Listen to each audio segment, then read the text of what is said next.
Salut à tous, c'est Marie Dupont. Bienvenue sur ma chaîne dédiée à la propreté, l'élimination des taches, le nettoyage et l'ordre dans la maison. N'oubliez pas de vous abonner à ma chaîne. Continuez à regarder pour découvrir nos astuces du jour.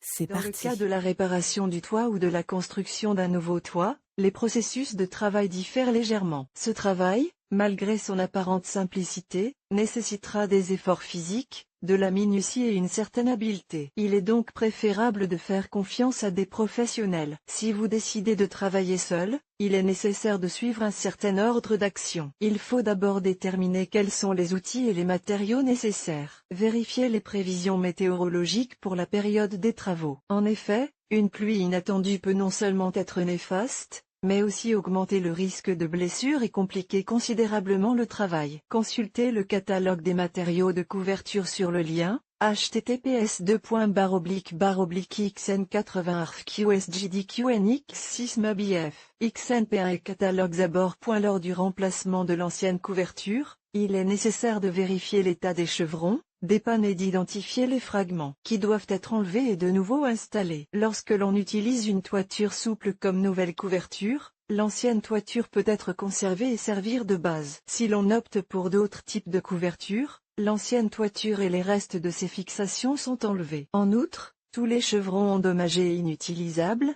ainsi que certaines parties des pannes, sont enlevés. Lors du montage d'une nouvelle toiture, vérifiez qu'il n'y a pas de bois ensailli dans les pannes à l'aide d'un fil de fer. Utilisez des entretoises pour mettre les poutres à niveau. Pose de la couverture. La pose de la couverture se fait dans un certain ordre. La première feuille est posée dans la rangée du bas. Dans l'angle droit ou gauche, chaque feuille suivante doit chevaucher la précédente de 1 à 2 vagues. La rangée supérieure doit chevaucher la rangée inférieure de 15 à 20 cm, en fonction de la pente du toit ou du type de couverture, à la fin de l'installation.